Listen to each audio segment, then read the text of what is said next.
drop pod shuddered as it punched through the atmosphere. Inside, Lieutenant Kate Morrison gripped her rifle tighter, watching the red warning lights flash across the cramped cabin. 12 other Earth veterans sat in silence, their faces grim under the harsh glow. 30 seconds. The pilot's voice crackled through the cum. Colony defense grid is lighting up. Kate checked her neural interface one last time. The data scrolled across her vision. Mission parameters, squad vitals, weapon status. Standard drop for Earth-trained soldiers, but this was different. The Centauri colonies had never faced Earth's military might before. The pod rocked violently. Someone cursed. "They're using pulse cannons," said Sergeant John Hayes, his scarred face illuminated by weapon diagnostics. Colonial militia gear. They have no idea what they're up against. Kate knew he was right. Growing up on Earth meant training in 1.3 gravity, surviving megastorms, and learning combat in the harshest conditions humanity had ever faced. These colonists had lived their entire lives in artificial environments. The pod's hull screamed as another blast grazed them. Through the viewport, Kate saw the burning skyline of New Alexandria, the colony's capital. Anti-aircraft fire lit up the clouds like lightning. "Remember," Kate said, "we're here to take the Defense Control Center. Clean and fast. Show them why Earth veterans don't need fancy genetic engineering to win wars." The pod slammed into the ground. Doors blew open. Kate's squad moved with practiced precision, boots hitting concrete as they secured the landing zone. Around them, other pods crashed down, disgorging more Earth troops into the chaos. The colonial militia opened fire from fortified positions. Their energy weapons sparked against Kate's squad's armor, barely leaving marks. Earth gear was built to withstand far worse. "Push forward," Kate ordered, leading her team toward the massive control center looming ahead. Its shield generators hummed, creating a shimmer in the air. That's when she saw him through her scope. A familiar face she hadn't seen in 5 years. Her brother Paul, wearing colonial officer insignia, directing the defense. He recognized her too. Their eyes met across the battlefield. The militia's fire intensified. Kate's squad took cover behind impact barriers, returning precise bursts that dropped colonial soldiers with ruthless efficiency. But Kate couldn't pull the trigger at her brother's position. "Lieutenant," Hayes shouted, "we've got incoming heavy weapons." Paul raised his hand, signaling his forces. Kate watched in horror as massive siege cannons emerged from underground bunkers, all aimed at her squad's position. Her brother's voice came through on an open channel. "I'm sorry, Kate, but we can't let Earth take control, not after what they did to Mars." The siege cannons roared to life. Kate's combat training kicked in as she shouted orders through the chaos. "Scatter formation, active shields up." Her squad split apart seconds before the ground erupted. The colonial weapons were powerful, but Earth soldiers moved like lightning, their enhanced reflexes honed by years of combat and crushing gravity.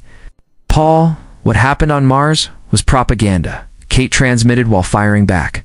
"The corporate media lied to the colonies. We need to talk." No response. Instead, waves of colonial troops charged their position, backed by hovering combat drones. Kate's squad cut them down methodically, their superior training evident in every shot.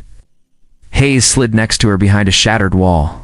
"Lieutenant Command says we're not the only Earth force hitting resistance. Every colony in the sector is fighting back." Kate processed this while taking down 2 drones with precise bursts. Something wasn't right. The colonies had never shown this level of coordination before. Through the smoke, she saw Paul directing his forces with practiced skill. He'd changed. The clumsy younger brother she'd protected on Earth was now a hardened commander. "Squad, push to Sector 7, Kate ordered. "We'll flank the cannon positions." Her soldiers acknowledged, moving like shadows through the rubble. They were halfway there when Kate's neural interface flashed red. "Incoming!" she screamed. The sky split open as a massive colonial warship descended through the clouds, its weapons charging. Kate had never seen this class of vessel before. It wasn't colonial design. It's all Earth forces fall back. Command's voice crackled with urgency. "Unknown hostile vessel detected." Paul's voice cut through the cum static. "This is why we fought you, sister. Earth isn't the only power that learned to build weapons." The warship's main gun fired. A blinding beam vaporized 3 city blocks, cutting straight through Earth Force's advanced shields like they were paper. Kate's neural interface went dark.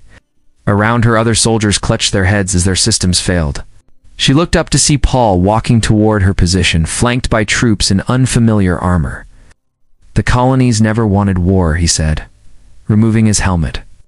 "We were preparing for something worse, something Earth refused to acknowledge." The strange warship fired again, but this time at the colony's own defense center, destroying it completely. Paul smiled grimly at Kate's confusion. "That's not our ship, sister." Kate's combat instincts screamed as the unknown warship launched drop pods of its own. They crashed into the city like metallic meteors, crushing both Earth and colonial positions. Everyone inside. Paul grabbed Kate's arm, pulling her toward a reinforced bunker. Her squad and the colonial forces followed, years of battlefield rivalry forgotten in an instant. The bunker's blast doors sealed behind them. Through armored windows, Kate watched soldiers emerge from the enemy pods. They wore sleek black armor with red markings, human shapes, but wrong somehow. Too tall, too fast. "They're from Europa," Paul explained, bringing up a tactical display. "Deep space colonists who modified themselves for ice-world survival. They've been raiding outer colonies for months." Hayes checked his weapon. "Why didn't Earth know about this?" "Because Europa went dark 50 years ago," Kate realized. "I thought they died when their dome collapsed." The bunker shook. Above them, the European warships systematically destroyed the city's defenses. Paul's tactical display showed more ships entering orbit. "They survived," Paul said. "Underground. Changed themselves. Now they want revenge on everyone who abandoned them." A massive explosion rocked the structure. Through cracks in the ceiling, Kate saw enhanced European soldiers scaling the walls with inhuman speed. "We need to reach the planetary defense cannon," Paul said. "It's powerful enough to punch through their shields, but what? It needs both colonial and Earth command codes to activate. Our leaders never trusted each other enough to give one side full control." Kate looked at her brother. Years of distrust and propaganda had driven them apart, while survival demanded they work together. The bunker's upper level breached. Enhanced European troops dropped in, their modified bodies moving with terrifying precision. Kate's squad and the colonial forces fought back to back, but their weapons barely slowed the invaders down. The cannons 2 kilometers away, Paul shouted over the gunfire. Through the maintenance tunnels, Kate nodded to Hayes, who primed a plasma charge. The explosion blew open a floor panel, revealing a service shaft below. "Go!" Hayes yelled, throwing grenades to cover their retreat. "I'll hold them here." Kate hesitated. Hayes had been her sergeant for 6 years. "That's an order, Lieutenant," he said, smiling. "Save the planet. Show these Iceworld bastards what real Earth veterans can do." Kate and Paul dropped into the shaft as Hayes' last transmission came through. They read not just enhanced, they're networked, connected, like a hive. The signal cut off. Above them, the battle raged. Ahead, the tunnels waited in darkness. Paul checked his map. 2 kilometers of European-infested tunnels. "Then we better move fast," Kate said, charging her rifle, "because I think Hayes just told us how to beat them." The maintenance tunnels echoed with distant explosions as Kate and Paul moved forward. Their helmet lights cut through the darkness, revealing maintenance robots destroyed by European forces. "If they're networked," Kate whispered, "they share a command signal, like our neural interfaces, but stronger and more vulnerable," Paul added.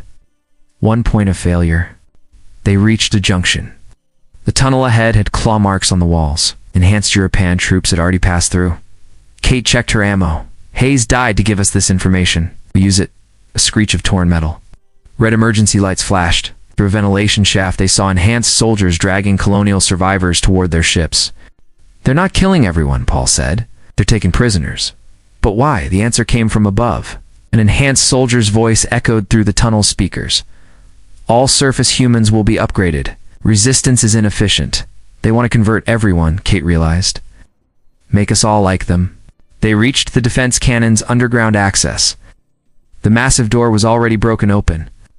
Inside, bodies of Earth and colonial security forces littered the floor. "The control room's up there." Paul pointed to an elevated platform. "But we'll need to cross the main chamber." Kate saw the problem. Dozens of enhanced soldiers patrolled the space, their movements synchronized like a single organism. The cannon's power core pulsed above them. "I'll draw them off," Paul said, pulling out his last plasma charges. "Get to the controls." "No, I just found you again." "Kate, I was wrong about Earth. We were all wrong." Fighting each other while a bigger threat grew stronger, he gripped her shoulder. "One of us needs to input the codes. One of us needs to survive." Before she could respond, Paul fired at the enhanced soldiers. They turned as one, pursuing him with terrifying coordination.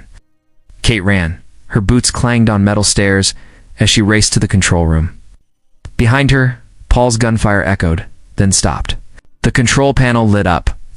Kate entered Earth's command codes, her hands shaking. One set down, one to go. A heavy step behind her. She spun, raising her rifle. Paul stood in the doorway, but his eyes were wrong. Metallic implants spread across his face. "The upgrade is painless, sister." His voice carried mechanical undertones. "Join the network. Join us." Through the window, Kate saw more enhanced soldiers climbing the stairs. The cannon's controls waited. And in her brother's changed hand, she saw colonial command codes glowing on a data chip. Kate faced her converted brother, mind racing. Enhanced soldiers were seconds away. She needed those colonial codes. "The network is perfect," Paul said, his movements jerky and artificial. "No more war. No more division." "You're right about one thing," Kate said. "No more division." She fired at the window behind her, shattering it. The sudden decompression pulled them both toward the edge. Paul's enhanced strength kept him steady, but Kate let herself fall. The enhanced soldiers watched as she plummeted toward the power core. Their networked minds calculated her trajectory, predicted her death. They didn't predict her real target. Kate fired her last plasma charge at the core's cooling system. Alarms blared. Emergency protocols activated. The blast doors began closing, cutting the chamber in half. The enhanced soldiers turned to stop the doors. Their perfect coordination became their weakness. All of them, including Paul, moved at once, leaving the control room exposed. Kate fired her grapple line. It caught the control room's edge, swinging her through the closing blast doors. She rolled to her feet and slammed the colonial command codes she'd de-stolen from Hayes's body into the console. Paul's scream carried through the doors. "Kate, you'll kill us all." "No," she said, activating the cannon. "No, I'm saving you." The weapon powered up, its targeting systems linking to her neural interface, not at the ships in orbit. At the command vessel's communication array, the cannon fired. A blinding beam struck the array, destroying it instantly. Below, Paul and the enhanced soldiers froze. Their network connection severed. Kate opened the blast doors. Paul lay on the ground, his implants sparking and dead. Around him, enhanced soldiers collapsed, their minds no longer linked. "Kate," Paul's voice was his own again. "What happened?" Hayes figured it out. "You were all connected to Europa's command ship, so I broke the connection." Through the broken window, they watched the European ships lose formation. Without their network, the enhanced soldiers couldn't coordinate. Earth and colonial forces were already launching counterattacks. Paul stood shakily, his implants falling away. "We'll need to rebuild everything." "Together this time," Kate said, helping him up. "Earth and colonies. There will be more threats out there." Kate looked at the stars through the broken window. "Let them come. They'll learn what Hayes taught me years ago." "What's that?" "Never underestimate survivors from a death world above them." Earth's defense fleet emerged from hyperspace, weapons charged. The real war was just beginning. But this time, humanity would fight as one.